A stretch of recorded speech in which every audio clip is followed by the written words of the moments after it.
오늘 하나님 주시는 말씀 창세기 15장 1절에서 7절까지 하나님의 말씀을 교독하겠습니다.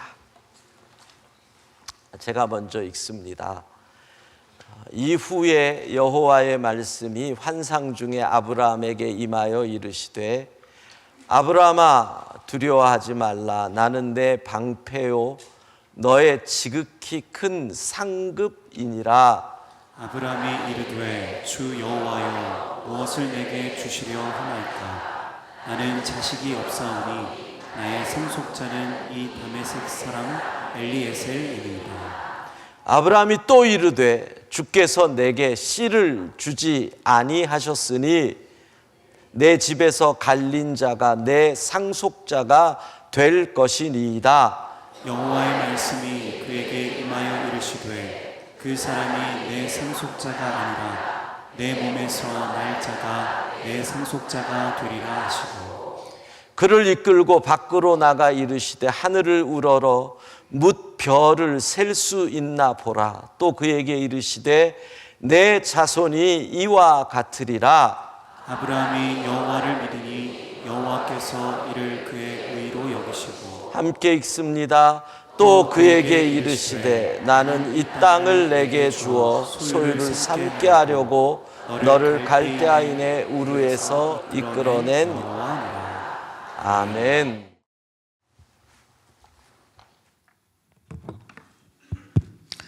할렐루야. 우리 하나님께 감사 영광의 박수 한번 올려드릴까요?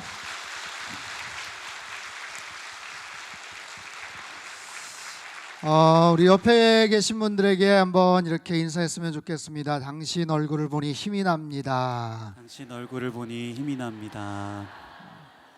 발음을 잘 하십시오. 힘이 듭니다 하면 아주 곤란해집니다. 네. 오늘 창동 염광교회 귀한 집회 자리에 서게 되어서 너무나도 큰 기쁨이고 영광입니다. 저는 청주 상당교회, 상당히 좋은 교회인데요. 섬기는 안광복 목사입니다. 이름이 특이하죠. 광복입니다. 생일이 광복절입니다.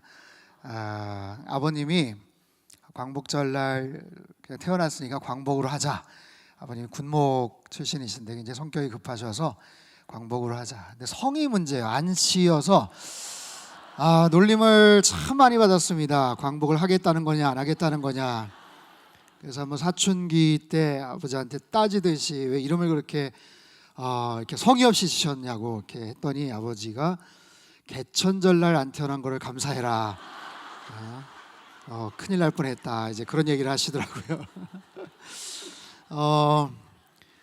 존경하고 사랑하는 우리 황성원 목사님 심호하시는 창동 염광교회 와서 말씀을 전할 수 있게 된 것 큰 기쁨입니다.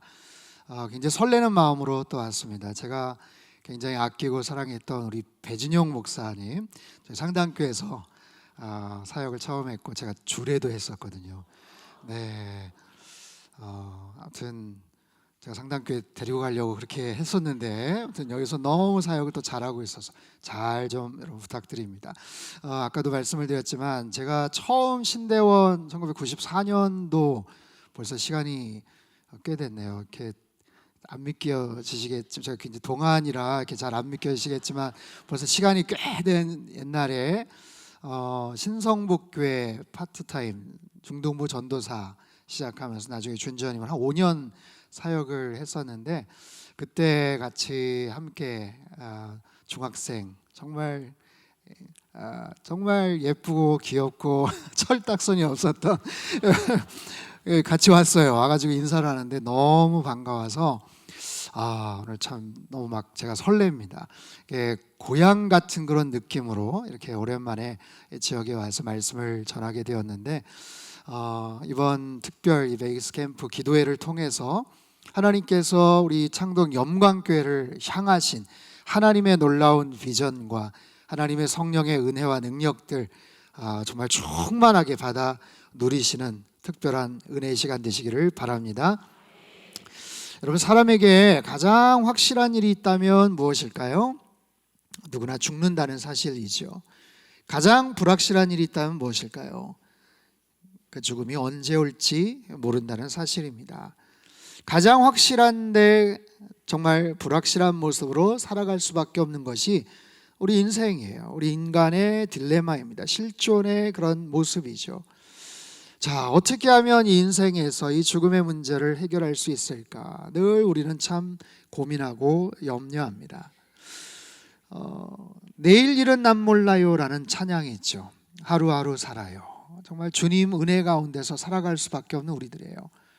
1997년에 프랑스의 잔느 깔망이라는 한 할머니가 있었는데, 이 할머니가 그 당시에 세상을 떠나셨어요. 근데 세상을 떠나실 때 기네스북에 오르십니다. 왜냐하면 그 당시 122세의 나이로 세상을 떠났습니다. 최장수를 했던 분이세요. 가장 오래 살았던 분이죠. 근데 이 할머니에 대한 일화가 있습니다. 이분이 한 90세쯤 되었을 때 그 지역에 한 47살 정도 되는 한 변호사가 찾아와요. 그래서 할머니, 제가 보아하니 가족도 없고 옆에 뭐 이렇게 가까운 지인도 없는데 힘들게 사시는 것 같아서 제가 한 달에 우리 돈으로 한 50만 원 정도씩 용돈을 좀 드릴 테니까 할머니 만약에 돌아가시면 사시는 그 작은 아파트를 저한테 넘기시면 어떻겠냐. 그래서 듣고 보니까 괜찮아요. 그래서 계약을 그렇게 서로 맺었어요. 그래서 그 이후로 그 변호사가 늘 한 달에 50만 원씩 할머니에게 용돈을 이렇게 드리기 시작했습니다. 3년, 5년, 10년이 되고 100살이 되셨는데도 굉장히 건강하세요.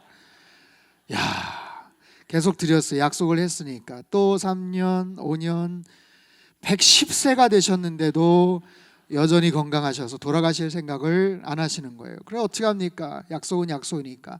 그렇게 해서 계속 용돈을 드리다가 마침내 30년이 되고 나서 드디어 세상을 떠났어요. 누가요? 변호사가 먼저 77세 일기로 세상을 떠나게 되었습니다. 기네스북에 올랐던 할머니였어요. 여러분, 인생은 그렇습니다. 언제나 초행길이죠. 내일 일을 몰라요. 한 치 앞을 알지 못한 채 살아갈 수밖에 없는 것이 우리 인생의 모습입니다. 그렇기 때문에 우리 인생을 가장 선하고 가장 아름다운 모습으로 이끌어 주실 인생의 목자가 필요합니다. 우리 인생의 목자 되시는 하나님, 그 하나님께서 우리의 삶을 날마다 가장 선한 길로, 푸른 초장과 쉴만한 물가로 인도하시는 줄 믿습니다. 여러분, 그런 모습에서 하나님께서 우리에게 인도하실 때 우리에게 말씀을 통해서 우리의 삶을 이끌어 주시는 거예요. 우리에게 날마다 말을 걸어오시는 하나님, 우리 인생 가운데 힘들고 어려울 때, 지치고 외로울 때, 절망과 낙심 속에서 어찌할 바를 알지 못할 때에도 살아계신 하나님께서는 여러 가지 경로를 통해서 우리에게 말을 걸어오세요. 이런 집회를 통해서, 주일 설교를 통해서, 아침마다 여러분들 큐티나 어떤 경건의 시간들을 통해서, 아니면 뜻밖의 다른 여러 가지 사건이나 다른 사람들의 목소리를 통해서 우리에게 똑똑똑 말을 걸어오시는 그 하나님의 음성이 있다라는 거예요. 여러분, 기독교는 말씀의 종교입니다. 하나님께서는 끊임없이 우리에게 찾아와 주셔서 말씀하시는 그 하나님. 오늘 본문에도 보니까 하나님께서 믿음의 조상 아브라함에게 찾아오셔서 말씀하시는 그런 내용이 소개가 되고 있어요. 우리 1절 말씀을 우리 한 번 더 같이 읽도록 하겠습니다. 1절 시작. 이후에 여호와의 말씀이 환상 중에 아브라함에게 임하여 이르시되 아브라함아 두려워하지 말라. 나는 내 방패요 너의 지극히 큰 상급이니라. 자, 하나님의 말씀이 아브라함에게 임하셨어요. 아브라함아 두려워하지 말아라. 나는 너의 방패다. 아브라함아 두려워하지 말아라. 아브라함은 지금 두려워하고 있어요. 두려워하고 있는 아브라함에게 찾아오셔서 너 두려워하지 말아라. 너 걱정하지 말아라. 나는 너의 방패다라고 말씀을 하세요. 지금 어떤 상황이기에 왜 아브라함이 두려워하고 있어서 하나님께서 이런 말씀을 하고 계실까? 자, 1절 이후에 라고 단어가 시작이 되는데 힌트입니다. 이 일 이후에 아브라함이 두려워하고 있었음을 우리가 짐작해 볼 수 있는 대목이죠. 어떤 일 이후일까요? 15장 앞에 바로 14장에 있는 특별한 사건을 말합니다.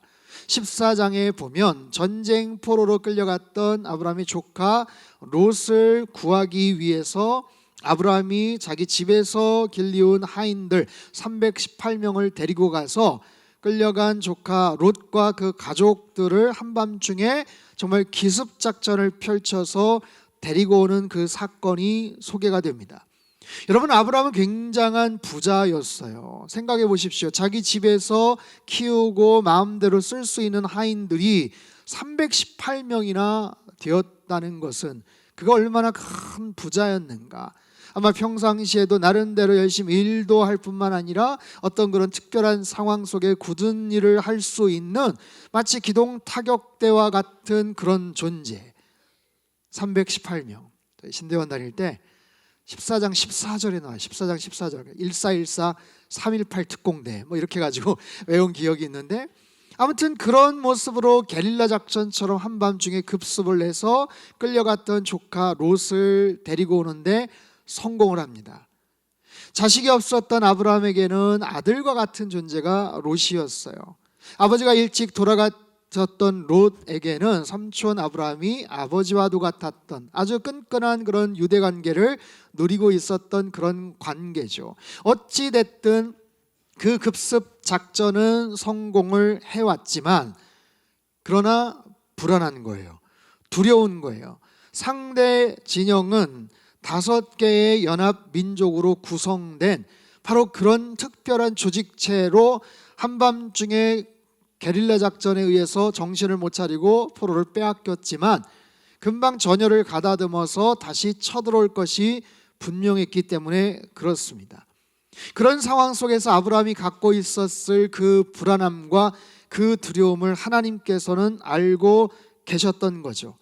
어찌어찌해서 조카 롯을 그 가족을 데리고는 왔지만 그들이 정말 제대로 진영을 갖추어서 쳐들어온다면, 전면전을 펼친다면 이것은 어떻게 할 수 없는 중과부적의 그런 상황임을 아브라함이 알고 있었기 때문에 그래요.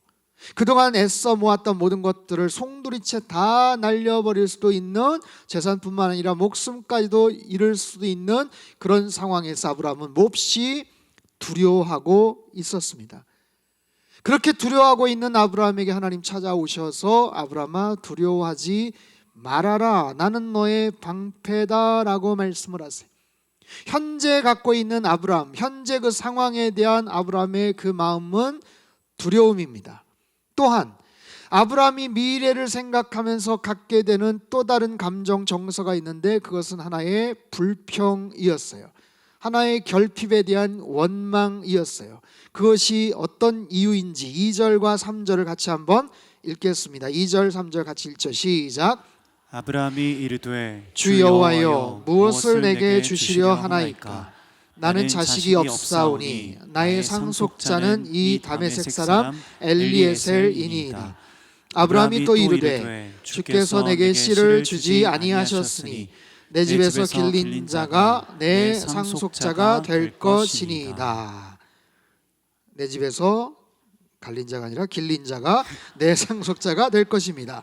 2절에서 분명히 얘기합니다. 제게 자식이 없습니다. 자식이 없습니다. 이것은 결핍이죠. 이것은 아쉬움입니다. 그런데 3절을 보니까 주께서 자식을 주지 않으셨습니다. 주께서 내게 씨를 주지 않으셨습니다. 이것은 원망이에요. 하나님을 향한 대놓고 하는 불만이기도 합니다.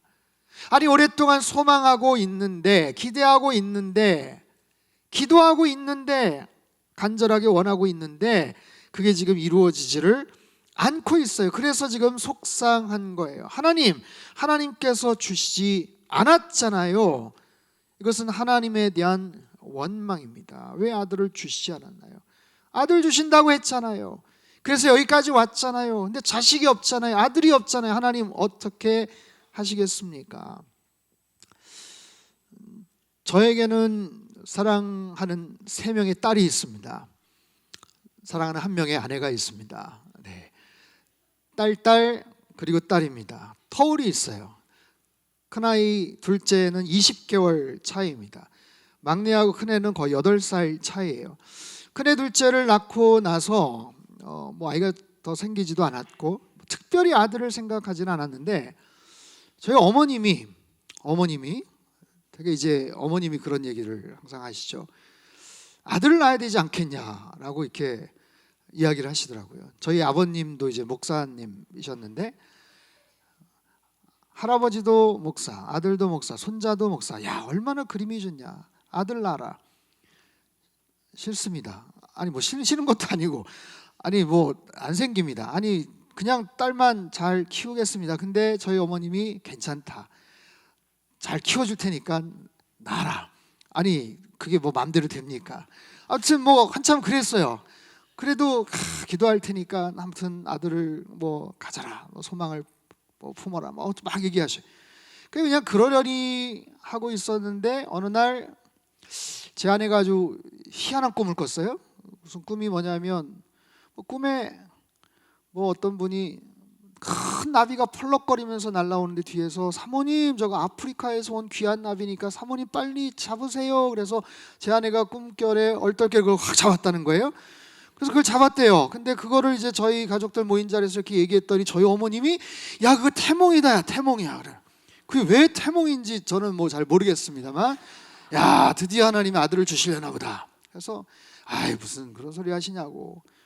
근데 정말 얼마 있다가서부터 제 아내가 배가 점점 불러오기 시작을 하는 거예요. 그래서 정말 병원에 갔더니 정말 임신이 딱 됐어요. 야 이게 뭐 특별하게 뭐 갔겠다 안 갔겠다 해도 아니었는데 하나님이 정말 이렇게 주셨나 보다 해서 뭐 아들이면 뭐 감사하고 아니어도 감사하고 한 7개월쯤 되었을 때 이제 가고 있는 산부인과에 가가지고 뭐 이렇게 하는데 뭐 이렇게 간호사분이 이렇게 초음파 같은 걸 이렇게 하더니 제 아내를 띡 보면서 이렇게 하면서 뭘 이렇게 봤나 봐요. 이렇게 보면서 아우 너무 축하한다고 하면서 그래서 뭔가 하여튼 축하한다고 위에 언니 둘이 있다고 그랬죠. 옷 안 사도 되겠네요. 축하한다고 얘기를 하더라고요. 남의 집 사정은 잘 모르고. 예. 그래서 뭐 감사하죠. 그래서 그 얘기를 저희 어머님한테 그대로 말씀을 드렸는데 저희 어머님이 굉장히 믿음이 굉장히 좋으신 분이세요. 정말 눈 하나 깜빡하지 않으시고 걱정하지 마, 나와봐야 아니까 끝까지 포기하지 말고 기도하자. 야 나와봐야 안다는 거예요.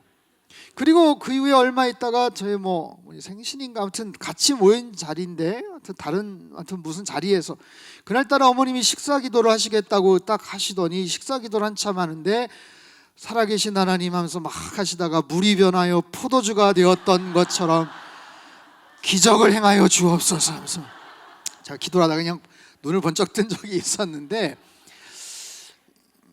기적은 일어나지 않았지만 딸 너무나도 귀여운 막내딸 같이 이렇게 살고 있어요.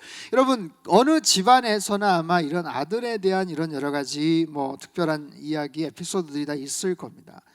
여러분 아브라함의 이야기를 한번 생각해 보시죠. 아브라함의 이 하나님을 향한 어떻게 보면 원망 섞인 이 푸념, 하나님께서 약속을 하셨거든요.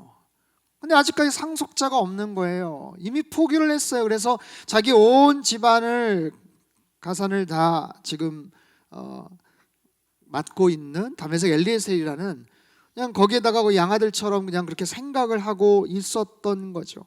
그럼에도 불구하고 여기서 그냥 이렇게 대가 끊기는 건가 라고 생각을 하는 거예요. 하나님에 대한 그런 섭섭함이 있는 거예요. 언제 적들이 쳐들어올지에 대한 두려움이 있는 거예요. 현재에 대한 두려움, 미래에 대한 여러 가지 염려, 근심, 걱정이 있는 거예요. 여러분 이때 아브라함의 나이가 정확하진 않지만 대략 가나안 땅에 들어와서 한 10년 정도 시간이 지났을 때라고 추측을 합니다. 10년이에요. 75세 떠났던 아브라함 85세 이제 할아버지죠. 이제 거의 다 포기해버릴 정도의 그런 나이이고 10년이라는 시간이 지났어요. 여러분 10년이라는 시간은 상징성이 있지 않습니까? 10년이면 강산도 변한다.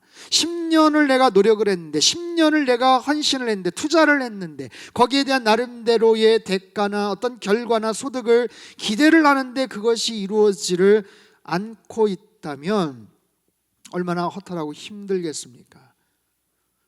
사랑하는 성도 여러분, 여러분의 인생 가운데 혹시 이와 비슷한 그런 경험들이 있습니까? 내가 뭔가를 열심히 했는데 내 현재 지금 위치가 마음에 안 들어서 혹시 속상하시진 않나요?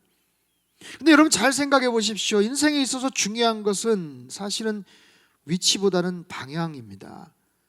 내가 지금 어느 위치에 있느냐도 되게 중요하죠. 하지만 그보다 더 중요한 것은 방향이에요. 내가 지금 처해 있는 위치가 낮기 때문에 속상할 것도 없고 굉장히 높다고 자랑할 것도 없어요. 그 위치가 어떤 곡선을 그리고 있는지가 중요한 거예요. 비록 낮은 위치에 있는 것 같지만 지금 상승 곡선을 향해 가고 있는지, 꽤 높은 위치에 있는 것 같지만 지금 말할 수 없는 하향 곡선으로 추락 중인지. 그렇기 때문에 인생에서 내가 어느 위치에 있느냐도 되게 중요하지만 나는 지금 어느 방향을 향해 가고 있는가, 나의 시선은 어디를 향해 가고 있는가, 무엇보다 나의 믿음의 시선이 하나님을 향해 어떻게 가고 있는가라는 거예요. 여러분, 특별히 이번 집회를 통해서 내가 하나님과의 나의 관계, 그 거리, 하나님과의 그 친밀성, 이런 부분들을 잘 생각하면서 하나님 안에서의 영적인 상승 곡선을 여러분 잘 타셨으면 좋겠어요. 그래서 하나님께서 정말 기뻐하시는 놀라운 은혜와 축복의 열매들을 주렁주렁 맺으시기를 바랍니다. 자, 하나님께서 약속을 하세요. 말씀을 하세요. 이 상황 속에서 아브라함에게 놀라운 약속을 다시 한번 보여주시면서 아브라함에게 뭔가를 보여주셔요. 4절과 5절 말씀 같이 한번 읽겠습니다. 4절 5절 시작. 여호와의 말씀이 그에게 임하여 이르시되 그 사람이 내 상속자가 아니라 내 몸에서 날 자가 내 상속자가 되리라 하시고, 그를 이끌고 밖으로 나가 이르시되 하늘을 우러러 뭇별을 셀 수 있나 보라. 또 그에게 이르시되 내 자손이 이와 같으리라. 아멘. 자, 보세요. 시간은 밤이었고요, 장소는 유목민이었던 아브라함, 그들이 거처하던 장막 안이었어요. 장막 안에서 대화가 이루어지고 있다가 하나님께서 아브라함을 장막 바깥으로 데리고 가셔서 하늘의 별을 바라보게 하시는 거죠.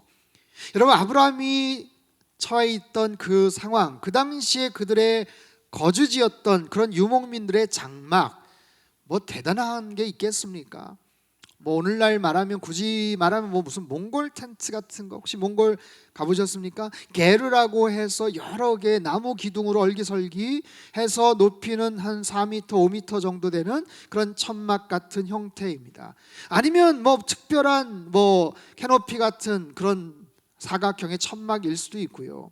어찌됐든 그저 그들이 거기에서 기본적인 생활을 하는 그런 정도의 그런 텐트와 같은 그런 천막과도 같은 그런 곳인데, 하나님께서 아브라함을 바깥으로 데리고 나가셔서 밤하늘의 별을 바라보게 하시는 거예요. 밤하늘에 수많은 별들이 반짝였겠죠. 여러분, 그 당시 얼마나 찬란한, 얼마나 아름다운, 정말 금빛을 뿌려놓은 것 같은 다이아몬드의 빛과 같은 그런 별들이 찬란하게 빛을 발했겠습니까? 늘 봐왔던 밤하늘이고 늘 봐왔던 별이었겠지만, 그날따라 하나님께서 그 별을 주목하게 하셔요. 아브라함아, 네가 밤하늘의 이 별을 한번 바라봐라. 그리고 이 별을 네가 셀 수 있겠느냐? 과연 네가 저 많은 찬란한 별들을 네가 다 셀 수 있겠느냐? 헤아릴 수 있겠느냐? 너 걱정하지 말아라. 너의 자손이 저렇게 될 것이다. 밤하늘의 별과 같이 내가 만들어 줄 것이다 라고 하나님이 말씀을 하세요. 여러분, 하늘의 별을 보는 아브라함, 지금 불안해하고 있죠. 두려워하고 있어요. 하나님에 대한 약간의 원망과 또 불평 어린 그런 마음들. 하지만 그 속에서 아브라함이 가져야 될 그 믿음의 태도는 무엇인가요? 아브라함이 고백해야 될 그 믿음의 고백은 어떤 것인가요? 지금 10여 년 정도 지났지만 지나간 10년간 하나님이 나와 함께 하셨다는 믿음의 고백이에요. 지나간 과거서부터 여기까지 하나님께서 인도하셨다는 그런 믿음의 고백입니다. 그가 거부가 되었고 나름대로 이제 먹고 살만하지만, 아브라함이 나름 열심히 노력했겠지만 무엇보다도 하나님께서 복을 주셨고 거기까지 인도하셨다는 믿음의 고백이에요. 여러분, 그런 측면에서 볼 때 아브라함이 대단한가요? 그렇지 않죠. 하나님이 특별하신 거죠. 아브라함이 놀라운가요? 아니요. 하나님이 위대하신 거죠. 하나님께서 아브라함을 택하셨잖아요. 하나님께서 아브라함을 부르셨잖아요. 하나님께서 아브라함을 가나안으로 인도하셨잖아요. 그리고 하나님께서 아브라함을 그 땅에서 잘 먹고 잘 살게 하셨잖아요. 재산도 증식되고 사람들에게 존경과 인정을 받게 해주셨잖아요. 즉 과거에서 현재까지 모든 일들이 전적으로 하나님이 행하셨던 일이다라는 거예요. 아브라함은요 절대로 착각해서는 안 돼요. 하나님의 은혜로 거기까지 온 것입니다. 여러분, 이것이 아브라함만의 이야기입니까? 아브라함의 인생에서 함께 하셨던 그 하나님이, 아브라함의 모든 행동의 주어가 되시고 주체가 되셨던 그 하나님이 저와 여러분의 삶 속에서도 동일하게 역사하신 줄로 믿으시기를 바랍니다. 여러분, 하나님께서 우리와 함께 하셨어요. 같은 고백으로 한번 해볼까요? 하나님이, 제가 한번 할 때마다 여러분이 아멘으로 한번 크게 화답하십시오. 가슴에 한번 손을 얹어주시고요. 하나님이 나를 택하셨습니다. 아멘. 하나님이 나를 부르셨습니다. 아멘. 하나님이 나를 여기로 인도하셨습니다. 아멘. 하나님이 나를 지켜주셨습니다. 아멘. 아멘. 우리 하나님께 감사와 찬양의 박수 한번 올려드리죠. 아멘. 하나님께서 창동 영광교회에 지나간 52년의 역사도 함께 하신 줄로 믿습니다. 여러분, 하지만 아브라함의 일생을 한번 보십시오. 아직 앞으로 달려갈 길이 많아요. 놀라운 것은 뭔지 아세요? 아브라함의 메인 스토리가 아직 시작도 하지 않았다는 거예요. 즉 우리가 알고 있는 아브라함의 그 대단한 이야기들이 아직 시작도 하지를 않았다는 거예요. 즉 아브라함의 믿음의 전성기가 아직 오지 않았다라는 거예요. 여러분, 아브라함의 믿음의 전성기가 아직 오지 않은 것처럼 우리들의 믿음의 전성기도 아직 오지 않은 줄 믿습니다. 여러분, 나의 믿음의 전성기는 아직 오지 않았습니다. 여러분, 그 마음을 가지고 하나님 앞에 고백하셔야 돼요. 하나님, 지금까지도 하나님이 나를 지켜주셨고 여기까지 은혜 내려주셔서 살았지만 아직 나의 믿음의 전성기는 오지 않았습니다. 하나님께서 인도하실 때 앞으로 더 좋은 모습으로 살아가게 될 줄 믿습니다. 창동 영광교회 여기까지도 좋은 모습으로 왔지만 하나님께서 앞으로 더 좋은 교회, 아니 더 위대한 교회로 들어 사용하실 줄로 믿습니다. 여러분, 그렇기 때문에 우리에게 지금 필요한 것은 무엇이냐면 하나님께서 여기까지 인도하셨다, 은혜로 인도하셨다라는 고백이에요. 하나님이 여기까지 나를 은혜 가운데 인도하셨다. 그렇다면 앞으로는 어떻게 가야 될까요? 그 은혜에 대한 분명한 확신을 가지고 하나님의 비전을 따라 이제 순종하며 따라가면 되는 거예요.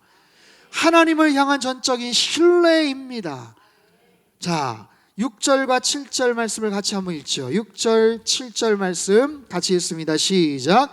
아브라함이 여호와를 믿으니 여호와께서 이를 그의 의로 여기시고 또 그에게 이르시되 너는 이 땅을 내게 주어 소유를 삼게 하려고 너를 갈대아인의 우르에서 이끌어낸 여호와니라. 아멘. 아멘. 여러분, 이 6절 말씀은 특별히 대단히 중요한 말씀이죠. 기독교의 가장 핵심적인 구절 아닙니까? 사도 바울의 신학의 근간, 핵심 사상, 로마서, 갈라디아서, 종교개혁의 시작점이 되기도 하고요. 기독교의 가장 중요한 뿌리이자 척추가 되는 말씀이에요. 결정적인 순간에 아브라함이 보였던 믿음의 행동, 아브라함의 그 가슴 속에 하나님께서 불을 지피셨던 믿음에 대한 그 고백, 그 신뢰, 조금 전까지만 해도 현실에 대한 두려움, 그리고 하나님을 향한 여러 가지 원망과 푸념어린 그런 속상한 마음이 있었지만 하나님께서 여기까지 인도해 주셨으니까 앞으로도 그렇게 인도해 주실 거야, 하나님께서 책임져 주실 거야, 그저 아멘으로 받아들이는 아브라함이 하나님을 믿으니 이를 그의 의로 여기셨다 말씀하시잖아요. 여러분, 아브라함이 그 이후에 대단한 뭔가를 한 것 아니에요.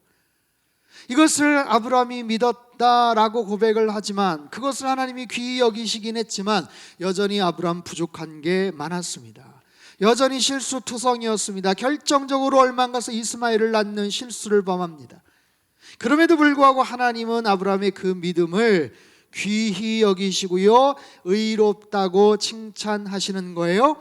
그런 아브라함에게 놀라운 축복을 허락해 주십니다. 사랑하는 성도 여러분, 믿음이라는 것은 이처럼 놀라운 능력이 있어요. 믿음은 바라는 것들의 실상이에요. 보지 못하는 것들의 증거입니다. 여러분, 믿음은 동사입니다. 낭만적이고 애매모호한 멜랑콜리한 그런 단어가 아니에요. 정말 치열하게 내 자신을 내던져야 되는, 정말 죽음을 각오할 수도 있어야 되는 그런 믿음의 행동과 결단이 수반이 됩니다. 이 믿음이 보여지는 순간에는요, 언제나 결정적인 그런 내 자신의 선택이 있어요. 뭔가를 취한다면 뭔가를 버려야 돼요. 내가 믿음의 행동을 한다면 그렇지 않은 모든 것들을 다 버려야 된다라고요. 여러분, 이 믿음의 선택, 이 선택이라는 것이 얼마나 중요합니까? 지금 전 세계 가장 큰 부자 중에 한 사람인 아마존의 CEO 제프 베이조스라는 사람이 있어요. 여러분 잘 아시죠? 이 사람이 아마존이라는 이 기업을 언제 시작했냐면 지금으로 딱 30년 전에 시작합니다. 1994년에 불과 30만 불 정도, 우리 돈으로 3억이 넘는 그런 정도의 자본금을 가지고 회사를 창업을 합니다. 30년 전에 30만 불을 가지고 시작했던 회사가 지금 그의 재산만 260조가 넘습니다. 여러분 상상이 가십니까? 도대체 30년 동안 무슨 짓을 한 거예요? 도대체 어떻게 그렇게 큰 부자가 될 수 있었나요? 제프 베조스가 프린스턴 대학 졸업식 가서 아주 중요하고 의미 있는 얘기를 해요. 최고의 천재들, 인재들이 와 있는 프린스턴 대학 졸업식 축사에서 여러분 갖고 있는 선천적인 재능이라는 것은 다 저마다 부모님께 물려받은 겁니다. 그것 때문에 너무 실망할 것도, 남들에게 뽐내거나 잴 것도 없습니다. 그건 어떻게 할 수가 없는 겁니다. 하지만 중요한 것은 재능을 부러워할 것이 아니라 선택을 잘할 수 있는 능력을 키우십시오. 매 순간순간마다 우리는 뭔가를 결정하고 선택을 해야 되는데, 내가 할 수 있는 최선의 선택을 잘할 수 있는 그런 감각과 그런 능력을 키우시는 것이 중요합니다 라는 그런 연설을 했어요. 여러분, 우리나라에 아주 유명했던 조훈현 바둑 구단이 계시죠. 이분이 쓰신 고수의 생각법이라는 책이 있는데요, 고수의 생각법이라는 책에 나오는 한 일화를 제가 소개해 드리려고 합니다. 여러분, 본래 신의 한 수라는 말 들어보셨죠? 신의 한 수라는 말이 원래 바둑 용어예요. 바둑 용어에서 정말 기가 막힌 곳에 돌을 놨을 때 그것을 신의 한 수다라고 표현을 하는데, 이번 책에 보면 그런 일화가 나옵니다. 1988년에 일본에 아주 유명한 다카미야 마사키라는 구단 국수가 있어요. 근데 이분이 정말 당대 최고의 라이벌과 대결을 벌이고 있었대요. 서로 일진일퇴를 왔다 갔다 하면서 대결을 벌이고 있는데, 한 수 한 수가 너무 중요한 거죠. 근데 그 당시에 일본에서는요, 한 선수에게, 그 바둑 기사에게 8시간이란 총 시간을 아예 그냥 배분을 합니다. 지금은 시간을 딱딱 배분을 해서 만약에 두지를 않으면 뭐 초치기 카운트가 이렇게 들어가는데, 그때는 자기가 그냥 알아서 임의대로 8시간을 그 경기 내내 활용을 하면 되는 거예요. 그러니까 생각이 나서 빨리 두면 둘수록 나중에 좀 더 여유 있는 시간이 있을 거고, 만약에 초반에 시간을 많이 잡아먹으면 나중에 굉장히 당황을 할 수 있는 그런 여지도 있겠죠. 그러면서 시간을 조절을 해서 쓰는데, 어느 중요한 타이밍에, 결정적인 타이밍에 이 다카미야 마사키 구단이 오랜 장고에 들어가는 거예요. 돌을 놓지를 않는 거예요. 한참을 생각을 하는 거예요. 계속해서 그 부분만 뚫어져라 쳐다봅니다. 그러니 상대 선수는 얼마나 침이 마르겠어요. 아, 이것이 오늘 경기의 승부, 분수령이 되겠구나 생각을 하는 거예요. 계속해서 구상을 합니다. 생각을 합니다. 그 한 수를 두기 위해서 다카미야 마사키가 무려 5시간 7분을 사용을 합니다. 단 한 수를 놓기 위해서. 머릿속에서 수십 개의 여러 가지 시뮬레이션들이 있겠죠. 여기다 두면 어떻게 될 거고, 내가 이렇게 두면 이 사람이 이렇게 두면 나는 어떻게 둘 거고, 그 생각을 무려 5시간 7분 만에 어느 한 곳에다가 돌을 딱 놨는데 그게 신의 한 수가 됐어요. 기가 막힌 수가 딱 놓여지면서 급격하게 경기 흐름이 확 허물어지고 그날 승리를 거두었다라고 합니다. 사랑하는 성도 여러분, 우리 인생에서 이와 비슷한 정말 깊이 있는 생각과 묵상과 고민과 기도와 그래야 되는 어떤 타이밍들이 있겠죠. 인생에 내 바둑 돌을 놔야 되는데 신의 한 수가 필요한 그런 시점이 있겠죠. 여러분에게는 어떤 혹시 그런 사건들이 있었습니까? 제가 이 말씀을 준비하면서 제 인생에 제가 목회를 하면서 살아오면서 가장 힘든 결정 중에 하나의 에피소드를 한번 소개를 하려고 합니다. 제가 청주 상당교회에 지금 부임한 지 9년이 됐고요. 그전에는 온누리교회에서 한 11년 정도 이제 부교역자로 사역을 했었습니다. 2010년도인데요. 그 당시에 제가 대전 온누리교회 담당 목사로 있었어요. 지금도 온누리교회가 그렇지만 그 당시에도 국내에 한 10군데 캠퍼스가 있었고 지역에, 그리고 해외에 한 30군데 정도의 또 비전 교회들이 있었습니다. 대전 온누리교회 사역을 마치고 서빙고 쪽으로 이제 발령이 나서 준비를 했는데 갑자기 제 진로가 바뀌어졌어요. 그러면서 캐나다 밴쿠버로 사역지가 옮겨지게 되었습니다. 그래서 2010년도 12월 달에 정말 굉장히 급하게 부랴부랴 얼마 남지 않은 그 시간 속에서 짐을 꾸리기도 하고 사역을 준비하기도 하고 만날 사람들을 만나고 정말 며칠 남지 않은 그 시간 속에서 12월 19일 날이 취임식이기 때문에 바로 그 전 이틀 전 금요일 날 이제 입국하는 걸로 일정을 잡고 거의 뭐 2시간, 3시간씩밖에 못 자면서 굉장히 피곤한 시간들을 보내면서 이제 출국을 준비를 했죠. 금요일 날 아침에 대전에서 출발을 해서 인천공항에서 저녁 6시 반인가요? 비행기를 타야 되는데 그날 아침에 일어났는데 몸이 너무 안 좋은 거예요. 몸이 너무너무 안 좋고 오한이라고 하죠. 야, 몸이 정말 이빨이 덜덜덜덜 떨릴 정도로 그렇게 막 갑자기 추워서 급하게 약도 먹고 뭐 주사도 맞고 그랬는데 이게 뭐 몸이 잘 가라앉지를 않더라고요. 그래도 어떻게 합니까? 출국을 해야 되니까 준비를 다 했으니까 어찌저찌 해가지고 아무튼 가족들에게 인사하고 제가 먼저 이제 들어갔어요. 제 아내랑 아이들은 이제 짐 다 부리고 대전에서 이제 밴쿠버로 짐 부리고 제가 먼저 급하게 취임식 때문에 이제 갔는데 가는 비행기 안에서 너무너무 고통스러운 거예요. 굉장히 힘든 상황에서 겨우 밴쿠버에 도착을 해서 거기서 나와서 기다리시던 분들, 교회 리더들 만나서 잠깐 인사하고 몸이 지금 굉장히 좀 피곤한가 봅니다. 좀 그래서 일단 숙소로 들어갔고 이제 내일 모레 취임식 뭐 준비는 내일 만나서 합시다 하고 숙소를 들어갔는데 들어가서부터 한 4시간, 5시간 동안 정말 끙끙 앓다가 결국에는 응급실로 실려가게 됩니다. 응급실에 간 것까지는 기억이 나는데 그리고 나서는 의식을 잃고 말았어요. 깨어나 보니까 5일이 지나버렸더라고요. 그 당시에 급성 폐혈증이 걸려서 아시는 분들은 아시겠지만 급성 폐혈증은 굉장히 위험한 그런 병이죠. 제가 몸이 안 좋은 상태에서 갔고 도착해서 기도 부탁을 하고 그랬는데 제 아내가 걱정이 됐죠. 근데 아니나 다를까 토요일 날 새벽인가요? 그쪽에서 전화가 온 거예요. 사모님 빨리 들어오셔야 될 것 같습니다. 그래서 제 아내가 급하게 이제 비행기 타고 캐나다에 딱 왔고 병원에 갔더니 이제 중환자실에 갔는데 저는 이제 온 몸에 한 7개, 8개 호스를 다 꼽고서 의식을 잃은 채 있었던 거예요. 그때까지만 해도 병명을 잘 몰랐습니다. 급하게 그 당시에 이제 돌아가신 하용조 목사님 연말이면은 이제 특별 새벽 집회가 있었는데 연결되어 있는 모든 네트워크를 통해서 지금 캐나다 밴쿠버에 취임식차 간 안광보 목사가 지금 사경을 헤매고 있습니다. 긴급 기도 제목입니다. 기도를 부탁합니다. 해서 참 많은 분들이 기도를 해주셨어요.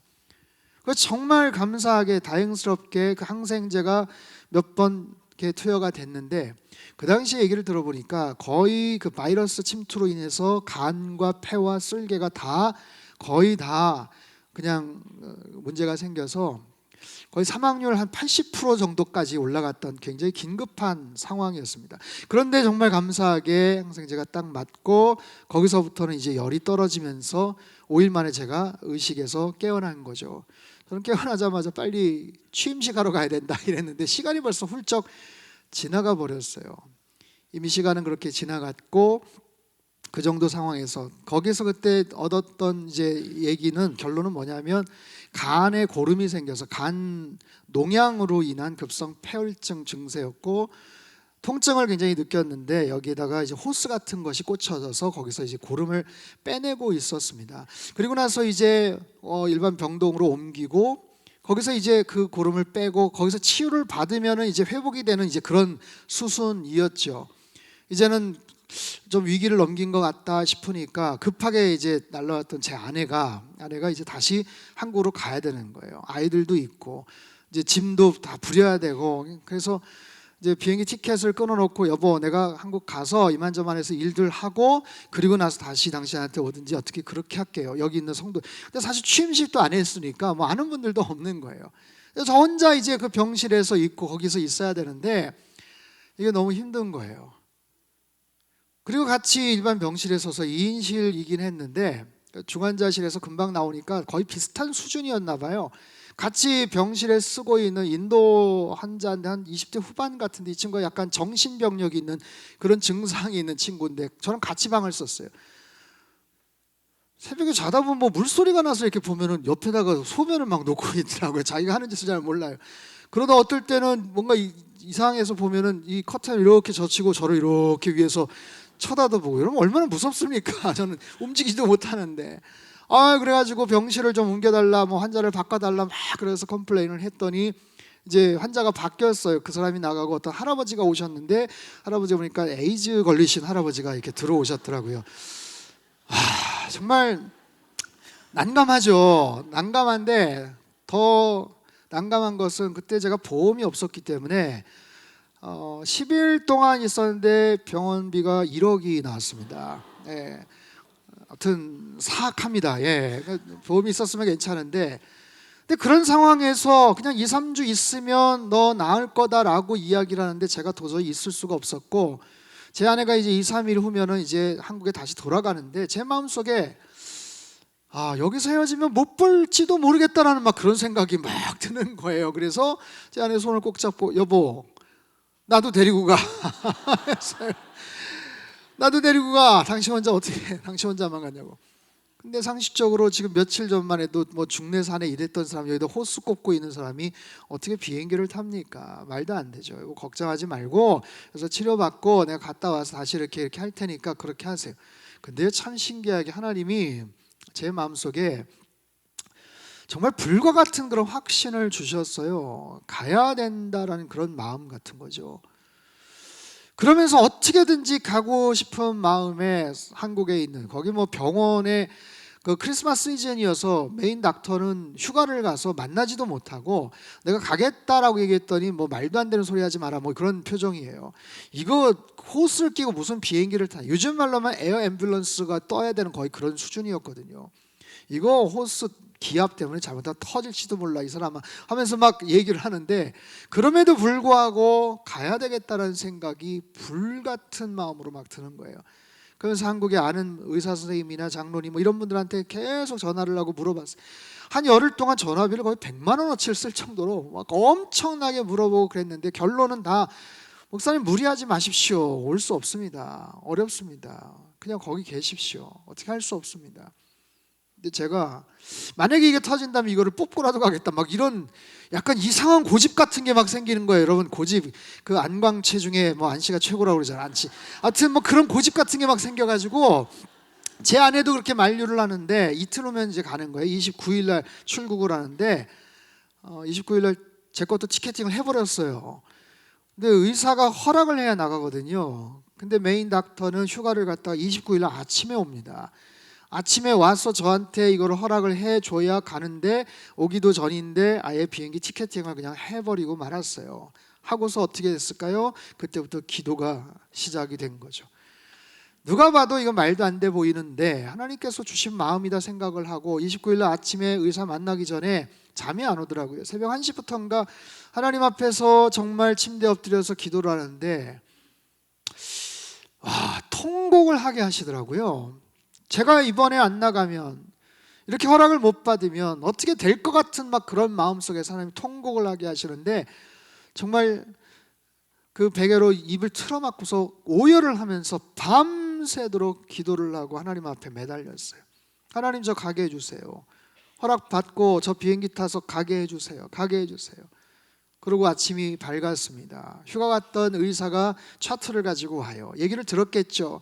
이상하게 뭐 고집을 피운다, 말도 안 되는데 뭐 간다고 하더라. 그래서 저는 비행기 티켓 끄는 거랑 저희 세 딸들 사진이랑 온갖 불쌍한 표정을 가지고 제가 가야만 할 수밖에 없는 뭐 상황들을 자꾸만 여러분, 이게 사실 말도 안 돼요. 어려워요. 제가 여기에 꽂은 호흡기 같은 거, 그거를 저도 모르게 뽑느라고 여기 성대가 또 스크래치가 나서 말도 잘 안 되는 상황이었고, 아무튼 손짓발짓 해가지고 가야 된다는 상황을 어떻게든지 얘기를 했어요. 근데 의사 선생님이, 지금도 이름도 기억합니다. 닥터 힐러리라는 선생님인데, 정말 깜짝 놀랐어요. 제가 생각해도 이건 말도 안 돼 보이는 그런 얘기인데, 놀랍게도 얘기를 듣고 You may go 라고 이야기를 해요. 너 가도 좋아 라는 거예요. 제가 제 귀를 사실은 의심을 했어요. 그렇게 기도를 하면서도 에이, 이게 정말 될까? 이런 마음이 막 들었거든요. 그러면서 너 비행기 몇 시야? 그럼 이거 빨리 주사 한 대 맞고, 그럼 비행기 안에서 먹을 약 같은 거 준비해 줄게. 빨리빨리 퇴원수소 가자. 제가 휠체어를 타고 나가는데요, 정말 출애굽을 하는 것 같은 그런 느낌이었습니다. 그렇게 한참 나가는데 병원 1층 딱 나가는데 의사가 갑자기 쫓아와요. 그래서 뭐가 마음이 바뀌었나? 그랬더니 무슨 레터를 하나, 편지를 하나 주더니, 야, 혹시 병원 너 나가다가 누가 뭐라고 하면 내가 허락한 거라는 사인이 있는 그런 편지를 하나 주더라고요. 여러분, 지금 생각해도 그게 말이 안 됩니다. 이건 엄청난 의료사고가 생길 수도 있는데, 그 캐나다 의사가 그거를 자기가 책임지겠다라는 얘기가, 이게 말이 안 돼 보여요. 그럼에도 어쨌든 중요한 것은 저는 휠체어를 타고 비행기에 무사히 탑승을 했다는 사실이에요. 자, 비행기에 탔습니다. 제 아내랑 비행기를 타고 나서 손을 잡고 감동적인 눈물을 흘렸어요. 그리고 나서 여기에 호스를 꽂았던 거는 일종의 한 부분을 딱 끊고 이제 한국에 가서 다시 시할 요량으로 여기를 묶었거든요. 3시간쯤 비행기를 타고 비행기가 공중에서 떤 3시간 후에 이 부분이 부풀어 오르더라고요. 정말 그때 그 두려움과 공포감은, 그때 옆에 그 남아공 출신 의사가 그랬거든요. 너 이거 잘못하면 터질지 몰라 어쩌고 막 했던 게, 사시나무 떨듯이 떨리면서 두려움이 엄습하는데 어떻게 합니까? 스튜어디스한테 얘기를 했죠. 이만저만해서 사실 이렇게 됐고, 저 사실 이런 사람이에요 하면서 이렇게 띡 보여주니까 기절을 하더라고요. 부기장이 와가지고 어떻게 탔냐, 이거 타면 안 되는데 하면서 비행기 안에서 방송이 나왔어요. 혹시 의사 선생님이나 간호사분 있으면 빨리 좀 어디로 와달라고. 간호사 한 분이 오시더라고요. 오셔서 딱 체크를 하더니 적어도 이것이, 이 호스가 기압 때문에 터지지는 않습니다. 아마 심리적인 어떤 그런 현상이니까 이 안정제 먹고 잠깐 이렇게 좀 취하면 괜찮을 겁니다. 그리고 나서 마음이 좀 더 가라앉았고, 어쨌든 한 12시간 가까운 비행시간 잘 무사히 인천공에 도착을 했습니다. 미리 공항에다 다 준비를 시켜 세브란스로 가는 앰뷸런스가 다 준비가 되어 있었습니다. 너무나도 위급한 그런 상황이었기 때문에. 그래서 비행기에서 내릴 때는 거의 침대 칸으로 누워가지고 그냥 나와서 그냥 거기서 준비된 구급차를 타고 연대 세브란스까지 40분 만에 주파해서 도착을 딱 합니다. 밤에 한 8시쯤 도착을 했어요. 저 병원에 입원시키고 제 아내는 또 KTX 타고 대전으로 급하게 가서 그 다음날 또 짐을 부려야 되니까 저 혼자서 이제 거기 있으면서 차트를 쭉 보면서 급하게 CT나 MRI나 이런 것들을 다 찍었습니다. 다 찍고 나서 그 다음날 아침, 그 당시 이철 장로님이라고 오늘의 장로님이 병원장이셨는데 차트를 딱 갖고 오셔서 저한테 일일이 다 설명을 하시더라고요. 목사님이 지금 간 농양 때문에 굉장히 위험한 상황이었어요. 아시죠? 정말 위험한 상황이었습니다. 이만저만해서 이렇게 됐고 수치는 어떻게 나왔고, 그래서 지금 그 고름을 뽑으려고 지금 호스가 거기 들어가 있는 것 같은데, 목사님 놀라지 마세요. 지금 호스가 간에 꼽힌 게 아니라 쓸개에 지금 꼽혀 있어요 라는 거예요. 일종의 의료사고입니다.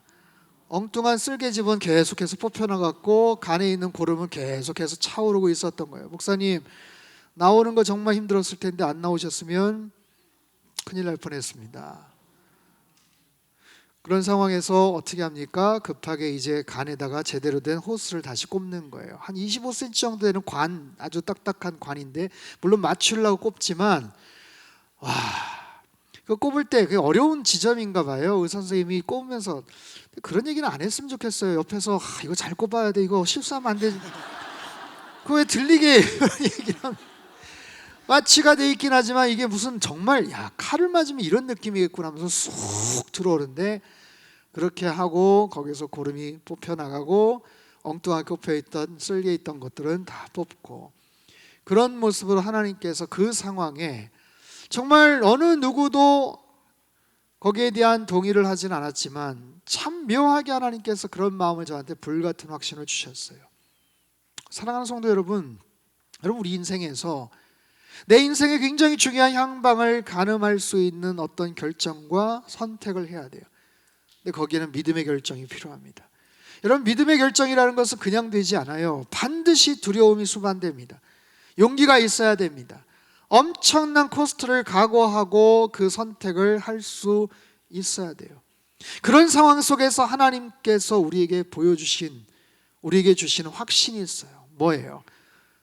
너의 하나님이 누구냐라는 거예요. 나를 여기까지 인도하신 그 하나님이, 나와 함께 하신 그 하나님이 나를 여기까지 어떤 모습으로 이끌어 주셨는지를 우리가 기억하는 거예요. 아브라함이 지금까지 하나님의 은혜로 왔다면 앞으로 남은 인생의 길도 하나님을 바라보며 은혜 안에서 걸어가야 되지 않겠어요? 아브라함이 하나님의 은혜로 여기까지 왔다면 이제는 믿음을 가지고 나아가야 되지 않겠어요? 하나님을 향한 비전을 선포하면서 나아가야 되지 않을까요? 여러분, 놀라운 것은요, 아브라함이 장막 안에 있을 때는 별이 보이지 않아요. 그래서 하나님께서 아브라함을 장막 바깥으로 인도하십니다. 아브라함아, 보이느냐? 너의 자손이 저 하늘의 별처럼 많아질 것이야. 여러분, 그것은 아브라함을 향하신 하나님의 약속이고 축복이지만 동시에 하나님의 비전이기도 합니다. 다시요, 하나님께서 나에게 어떤 상황에서 어떤 축복을 주시는데 그것이 그냥 축복만이 아니라 하나님의 비전이기도 해요. 하나님의 또 다른 비전을 이루시기 위한 나를 향하신 하나님의 놀라운 선물이다라는 거예요. 여러분, 그러려면 우리는 우리의 눈을 들어서 하나님의 그 별을 바라볼 수 있어야 돼요. 그 꿈을 바라볼 수 있어야 돼요. 그런데 우리 현실은 어떻습니까? 보이지가 않아요. 왜요? 장막 때문에. 눈앞에 있는 장막 때문에 그 별이 보이지 않아요. 아브라함이 바깥에 나가서야 보였던 그 장막 바깥의 별입니다. 여러분, 그 장막이 뭡니까? 도대체 그까지 장막이 뭐예요? 3m, 3m, 4m밖에 안 되는 그 장막인데 그 장막 때문에 하나님의 약속이 보이지를 않더라고요. 사랑하는 여러분, 여러분 안에 하나님이 보여주기를 원하시는 하늘의 별이 있는데, 무수한 비전이 있는데 그것을 가로막고 있는 여러 가지 모습의 장막은 무엇입니까? 어떤 장막이 여러분을 가로막고 있나요? 우리는 수많은 크고 작은 모습의 장막들이 있습니다. 의심의 장막이 있어요. 절망의 장막이 있어요. 여러 가지 패배감의 장막이 있어요. 걱정과 두려움의 장막이 있어요. 오래전부터 나를 정말 옥죄었던 상처와 패배의식의 그런 장막들이 있어요. 여러분, 그 장막을 벗어나야 하나님의 비전을 바라볼 수 있다고요. 여러분, 이번 특별히 베이스캠프 기도회를 통해서 하나님, 내 안에 가로막혀 있는 모든 장막을 벗기워 주시옵소서. 너의 장막을 벗어나라 하나님께서 말씀하시잖아요. 여러분, 우리가 하나님 앞에 뭘 더 해야 하나님이 더 사랑하시고 아니면 안 사랑하시고 그런 분 아닙니다. 지금까지도 하나님이 우리 사랑하셔서 여기까지 인도하셨어요. 그리고 앞으로도 그렇게 인도하실 거라고 말씀하세요. 그러면 그 하나님만을 여러분 믿음의 눈을 들어서 바라보셔야 되지 않겠습니까? 하나님, 나를 가로막고 있는 온갖 종류의 장막을 주님 벗기워 주시옵소서. 모든 의심과 절망의 장막들은 다 떠나갈지어다. 여러분 선포하시며 나아갈 때 하나님께서 그 모든 장막을 다 벗기워 주시고 밤하늘에 가득 찬 하나님의 놀라운 별들, 하나님의 비전을 우리에게 허락해 주실 줄로 믿습니다. 여러분 영광교회 지금까지 인도하신 분이 하나님이신 줄로 믿습니다. 그 하나님이 영광교회를 향한 더 위대한 계획을 세우고 계시는 줄로 믿습니다. 여러분 영광교회 믿음의 전성기는 아직 오지 않았습니다. 지금까지도 잘 해오셨지만 앞으로 한국 교회, 세계 교회 역사에 길이 남는 귀하고 복된 교회의 아름다운 능력과 축복을 여러분 누리시고 하나님 앞에 영광 올려드리시는 영광교회가 되시고 여러분의 모든 삶이 되시기를 주님의 이름으로 축원합니다. 우리 하나님께 감사와 영광의 박수 한번 올려드립시다. 우리 찬양팀 한번 올라오시고 우리 시간에 같이 부르고 싶은 찬양이 있습니다. 눈을 들어 주님의 얼굴 보라. 괴로울 때 우리의 눈을 들어서 주님의 얼굴을 보기를 원합니다. 사랑하는 주님, 우리가 힘들고 어렵지만 살아계신 하나님만을 바라보면서 우리의 눈을 들어서 주님을 바라보기를 원합니다. 여러분 마음속에 어떤 정서가 있습니까? 아브라함처럼 두려움이 있습니까? 아브라함처럼 염려가 있습니까? 걱정이 있습니까? 하나님에 대한 원망이 있습니까? 여러분 이 모든 것들을 다 하나님 앞에 토해내십시오. 슬플 때 하나님을 바라보십시오. 하나님, 내 안에 가로막혀 있는 모든 종류의 장막들을 주님 벗기워 주시고 살아계신 하나님만을 바라보는 이번 집회가 되게 하여 주시옵소서. 우리 시간같이 믿음을 가지고 함께 이 찬양 함께 부르도록 하겠습니다.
한 번 더 찬양을 할 텐데요. 우리 키를 한 키만 좀 높여주시면 좋겠고 조명을 잠깐 어둡게 좀 어느 정도 좀 톤다운을 좀 시켜주시면 좋겠습니다.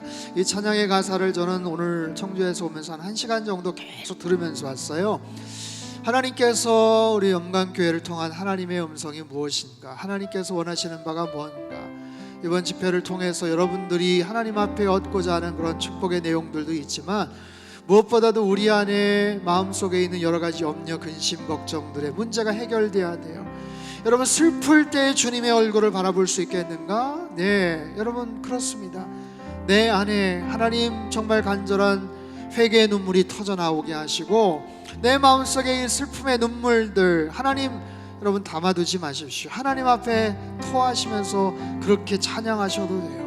이 찬양의 가사가 여러분 평생에 정말 기억에 남을 수 있는 그런 찬양의 가사가 되었으면 좋겠고 우리의 삶 속에 내 눈을 가로막고 있는 모든 장막에서 벗어나서 살아계신 하나님의 그 놀라운 비전을 바라보는 믿음의 눈을 허락하여 주시옵소서. 그렇게 고백할 수 있는 이 찬양 되시기를 바랍니다. 다시 한번 우리 찬양 같이 한번 부르죠. 괴로울 때 주님의 얼굴 보라 평화의 주님 바라보아라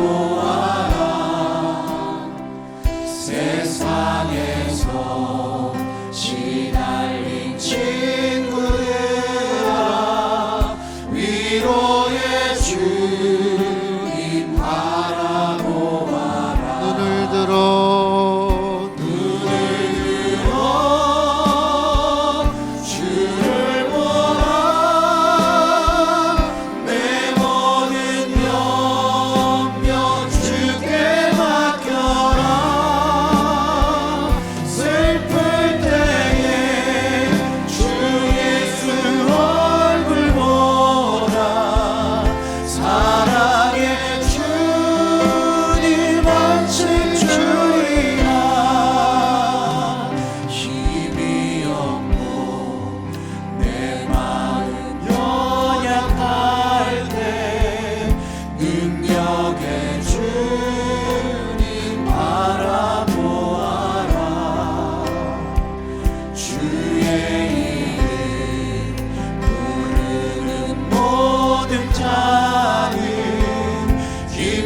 힘주시고 늘 지켜주시니 눈을 들어 주를 보라. 눈을 들어 주를 보라. 내 모든 염려 주께 맡겨라. 슬플 때에 주 예수 얼굴 보라. 사랑의 주님 안식 주리라. 2절 찬양입니다.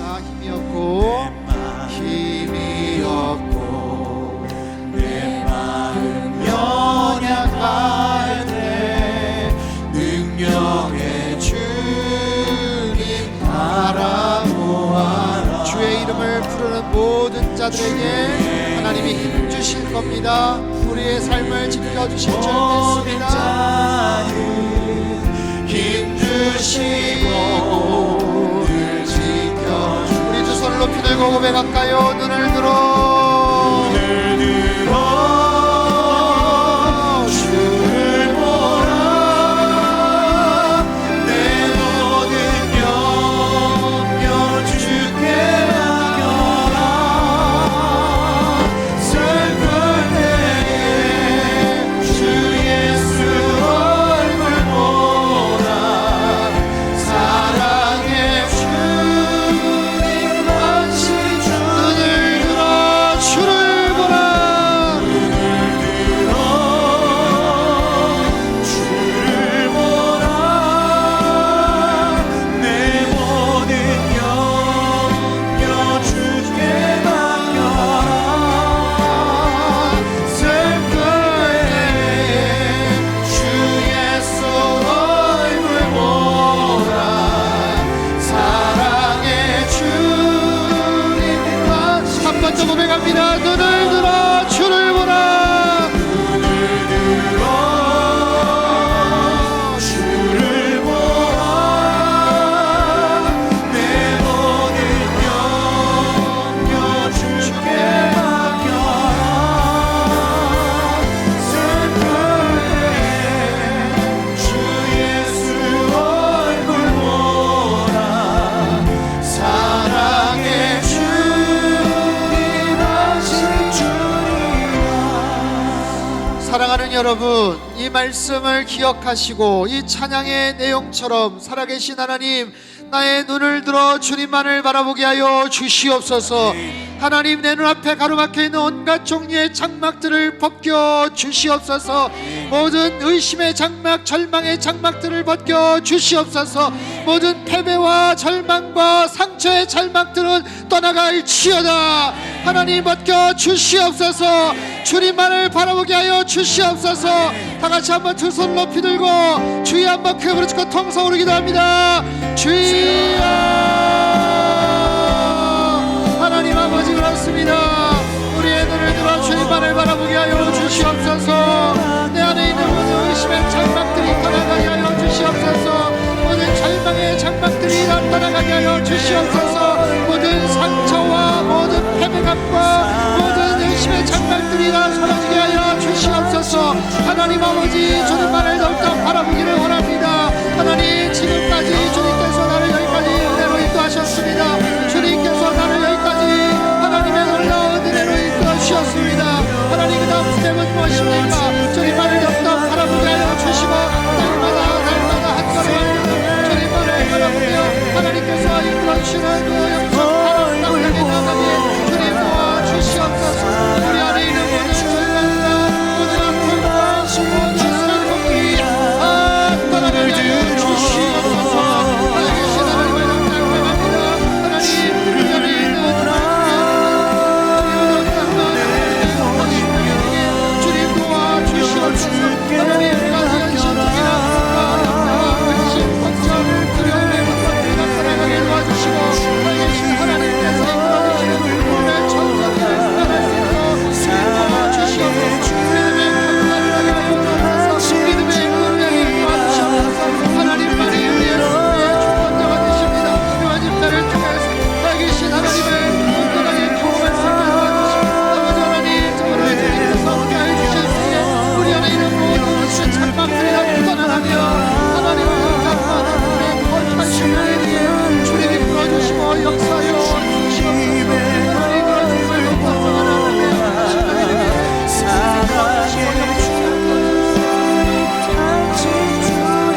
시간에 한 번 더 같이 기도할 때 아브라함은 지금 두려워하고 있습니다.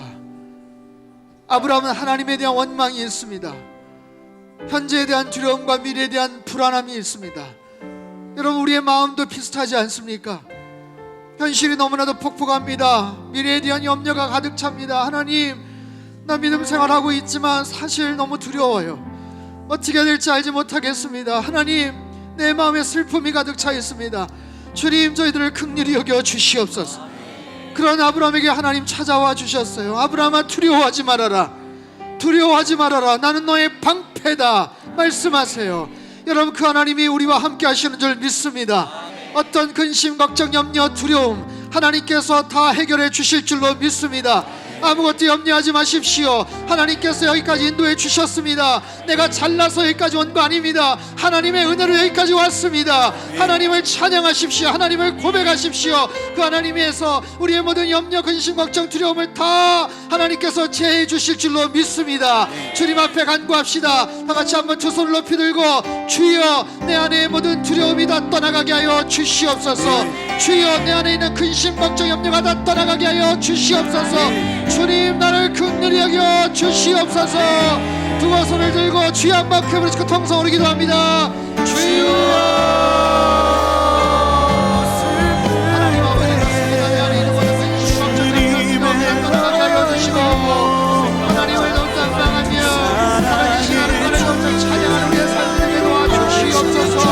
신실하신 하나님을 찬양합니다. 우리가 여기까지 그냥 온 거 아닙니다. 하나님을 찬양하십니다. 하나님께서 나를 부르셨습니다. 하나님께서 나를 부르셨고, 하나님께서 나의 이름을 하나님께서 인도해주셨습니다. 이끌어주셨습니다. 하나님 아버지, 주님의 나의 이름을 하셨습니다. 앞으로 영원한 시간을 저희께서 인도해주실 줄로 믿습니다. 성령 하나님, 성령 하나님, 이끌어주시옵소서. 하나님, 날마다 살아계신 하나님을 더 깜빡하며 하나님의 거룩한 백성이 다 될 수 있도록 주께서 도와주시고 이끌어주시옵소서. 신실하신 하나님을 찬양합니다. 내 안에 있는 모든 무슨 걱정들이 다 떠나가게 도와주시고, 세상보다 크신 하나님의 놀라운 은혜를 낭망하며 하나님 앞으로 나아가는 하나님의 거룩한 백성들에게 도와주시옵소서. 나의 믿음은 전성기로 자랐습니다. 앞으로 더 나아갈 줄 믿습니다. 하나님 앞에서 나아갈 줄 믿습니다. 하나님 아버지, 영적인 그런 영적인 놀라운 은혜를 하나님 우리 안에 있게 하여 주시고,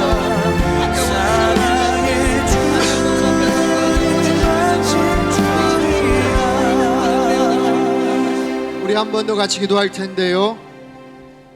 여러분, 우리의 믿음의 전성기는 아직 오지 않았어요. 하나님께서 우리 창동 영광교회 믿음의 전성기 아직 오지 않았습니다. 앞으로 하나님께서 위대한 교회로 들어 사용하실 줄로 믿습니다. 하나님께서 큰 꿈을 이루실 줄로 믿습니다.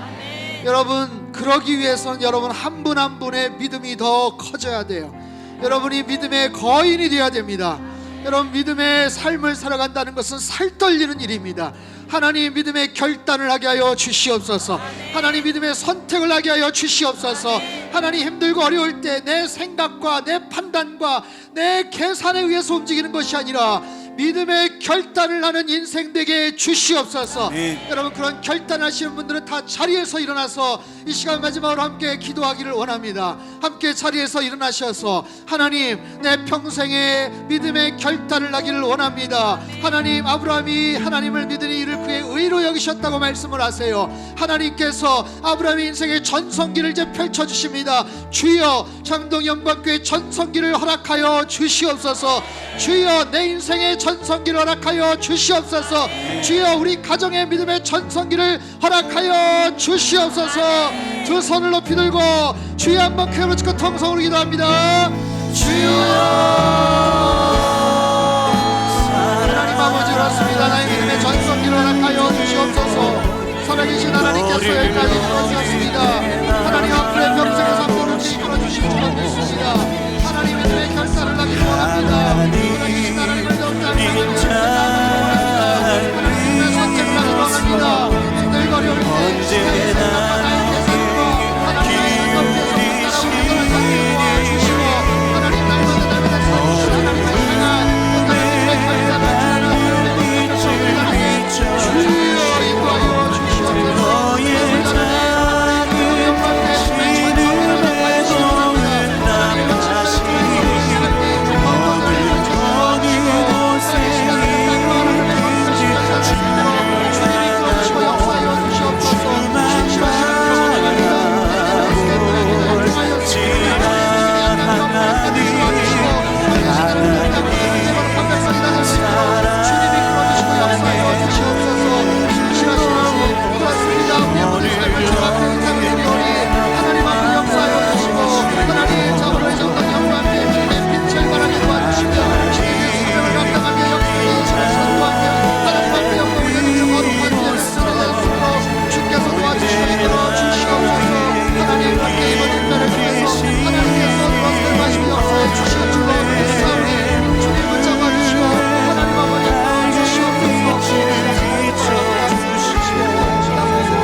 살아계신 하나님 아버지 감사합니다. 베이스캠프 기도회를 통해서 하나님 큰 은혜 받게 하시니 감사합니다. 무엇보다도 우리의 눈을 가로막고 있는 온갖 종류의 장막을 주님 거두어 주시옵소서. 하나님을 바라보지 못하고 하나님의 비전을 꿈꾸지 못하게 만드는 모든 의심과 절망의 장막들을 벗기어 주시옵소서. 모든 상처와 패배감에 가득 찬 쩔어있는 그 장막들을 벗기어 주시옵소서. 하나님 모든 것들을 다 벗어나서 밤하늘에 가득 찬 하나님의 비전과 별을 바라보는 믿음의 사람들 되게 하여 주시옵소서.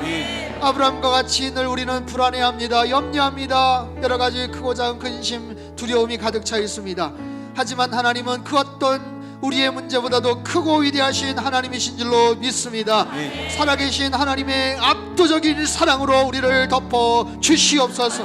모든 근심, 걱정, 염려, 두려움이 다 떠나갈 지어다.